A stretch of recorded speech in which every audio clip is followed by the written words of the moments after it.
अपने बगावती तेवर और नाराजगी के लिए पहचान बना चुके बीजेपी के वरिष्ठ नेता और पूर्व मंत्री अजय विश्नोई के सुर अब बदले बदले से नजर आ रहे हैं। विश्नोई ने public first editor in chief Ashutosh से एक्सक्लूसिव चर्चा में साफ कहा कि अब चुनाव सामने है, लिहाजा नाराजगी का कोई वक्त नहीं। देखिए पब्लिक फर्स्ट एक्सक्लूसिव। बीजेपी कार्य समिति की बैठक लगातार जारी है और हमारे साथ मौजूद हैं मध्य प्रदेश सरकार के पूर्व मंत्री वरिष्ठ भारतीय जनता पार्टी नेता अजय विश्नोई जी। अजय विश्नोई जी, पब्लिक फर्स्ट पर आपको बहुत बहुत स्वागत है। नमस्कार जी, नमस्कार सर, क्या कुछ चर्चा के मुख्य बिंदु रहे? देखिए, इस समय चुनावी वर्ष है, सारी तैयारियां जो है वो चुनाव को जीतने की है। तो जिस तरीके से संगठन को संगठित किया जाना चाहिए, गठा जाना चाहिए, कसा जाना चाहिए, एक एक कार्यकर्ता को समझाना चाहिए ताकि नीचे तक ये बात वहाँ तक पहुँचे। स्वाभाविक रूप से वही सब बातें हो रही हैं। फिर हम किस आधार पे चुनाव जीतने का दावा कर रहे हैं, हमारे संगठन ने किस तरीके से काम किया है और सरकार ने क्या उपलब्धियां करी हैं, ये तीनों चीज़ें चर्चाएं हो रही हैं ताकि ये बातें नीचे कार्यकर्ताओं तक पहुँचें और हम अपना जो लक्ष्य है चुनाव फिर से जीतने का और सरकार बनाने का, उसको प्राप्त कर पाएँ। वरिष्ठों की नाराजगी, क्योंकि जब अजय विश्नोई जी का नाम आता है तो नाराजगी का भी जिक्र आता है। पार्टी के कई फोरम में आप आवाज़ भी उठाते रहे हैं, इस बार कुछ आपने रखा है मुद्दे कि वरिष्ठ नाराज ना हो?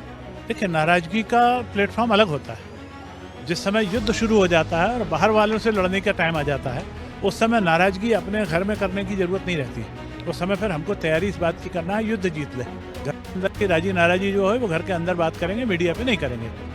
क्या समझा जाए कि इस समय भारतीय जनता पार्टी के तमाम जो वरिष्ठ नेता हैं जिनके बारे में खबरें आती है कि साहब वो नाराज हैं, दूसरी पार्टी के संपर्क की भी खबरें इस तरह की अटकलें लगाई जाती रहती हैं?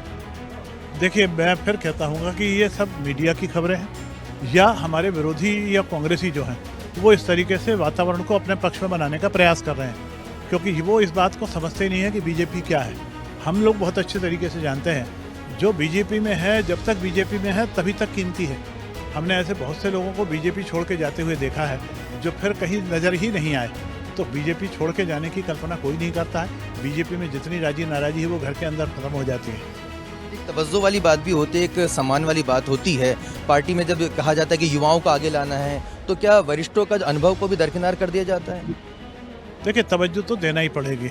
तवज्जो आप जो है, जैसे हम बताते हैं उदाहरण के, जब इलेक्शन मोड पे आते हैं, मैं अपनी विधानसभा की बातचीत कर लूँ तो हम निश्चित रूप से कार्यकर्ताओं को ज़्यादा तवज्जो देने लगते हैं। उसी प्रकार से पार्टी भी सारे नेताओं को तवज्जो देने लगती है, वरिष्ठों को भी सम्मान दे रही है और नौजवानों को भी काम दे रही है और दोनों के बीच में सामंजस्य और तालमेल बिठाने की कोशिश कर रही है, क्योंकि हम सब जानते हैं कि जीत का फार्मूला इसी में से निकलने वाला है। इसमें जीत का फॉर्मूला सर क्या कुछ निकला है?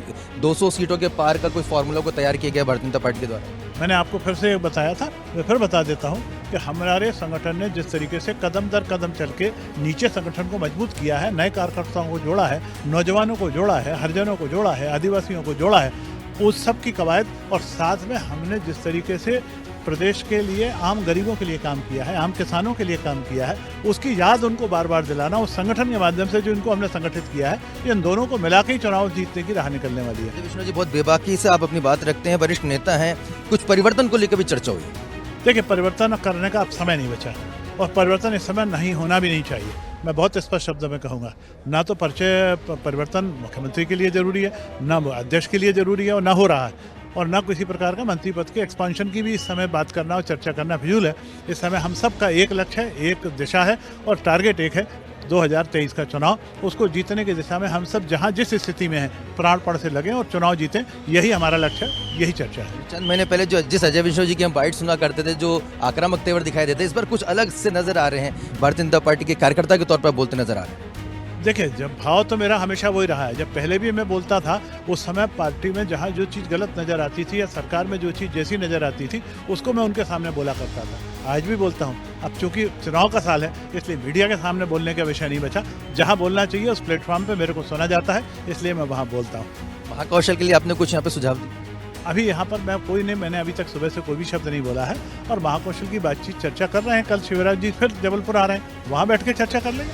बहुत बहुत शुक्रिया। शुक्रिया अजय विष्णु जी, पब्लिक फर्स्ट से इस एक्सक्लूसिव चर्चा करने के लिए, बातचीत करने के लिए और हमेशा की तरह अपनी बात बेबाकी से रखने के लिए। अजय विष्णु जी भारतीय जनता पार्टी के नेता और पूर्व मंत्री हमसे बहुत ही खुलकर चर्चा करते हैं। इस बार साफ तौर पर उन्होंने कहा है कि इस बार पार्टी सर्वोपरि है, चुनावी साल है, तो लिहाजा जितने भी अगर कोई डिफरेंसेस हैं तो अब ये सही वक्त नहीं है उससे सामने रखने का, और अब पार्टी पूरी तरह से एकजुट उन्होंने कहा है कि नजर आ रही है और विजन 2023 के लिए आगे बढ़ती नजर आई। बहुत बहुत शुक्रिया अजय विष्णु जी। तो भारतीय जनता पार्टी की प्रदेश कार्य समिति का सीधा प्रसारण आप पब्लिक फर्स्ट पर लगातार देख रहे हैं।